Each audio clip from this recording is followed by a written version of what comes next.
আমাদের সাথে বইমেলা থেকে সরাসরি যুক্ত হয়েছেন সিনিয়র রিপোর্টার মেহেরমণি। মেহেরমণি, আজকে তো বইমেলার নবম দিন, বই বিক্রি নিয়ে প্রকাশকরা কতটা সন্তুষ্ট এইটা একটা ব্যাপার জানতে চাই। আর একটা ব্যাপার জানতে চাই যে তরুণদের বই কতটা সমাদৃত হচ্ছে এবারের বইমেলায়। ইসরাত, আপনি ঠিকই বললেন যে নবম দিন আজকে বইমেলার। আমরা সোহরাওয়ার্দী উদ্যানে এই জায়গাটিতে আছি।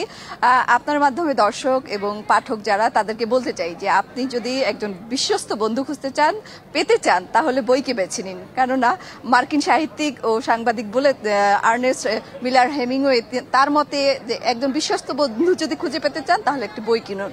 এবং আজকে যে আমরা নবম দিনে এসেছি বইমেলায়, যে বইমেলায় যে মানুষের যে উপস্থিতি, আপনি নিশ্চয়ই উপস্থিতি দেখেই বুঝতে পারছেন যে মানুষের আগ্রহ আছে। এখনো আমরা এমন একটি সময়ে বাস করছি যখন ডিজিটাল মাধ্যমে আপনি যে কোনো বই, অধিকাংশ বই এবং দুষ্প্রাপ্য বই আপনি খুঁজে পেতে পারেন অনলাইনে। সেখানে ছাপার অক্ষরে এই যে বইটার আগ্রহ এবং বইয়ের প্রতি মানুষের যে আগ্রহ, এই মানুষের উপস্থিতি দেখেই আসলে বলা যাচ্ছে।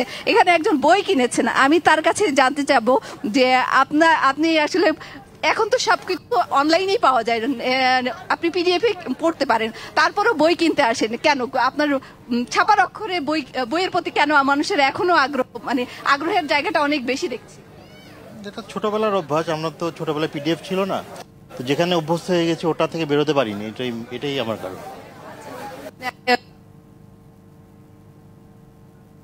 সাথে কথা বলি যে বিক্রি কেমন হলো। আচ্ছা, এ পর্যন্ত আপনার নানা পরিস্থিতি রয়েছে, তার মধ্যেও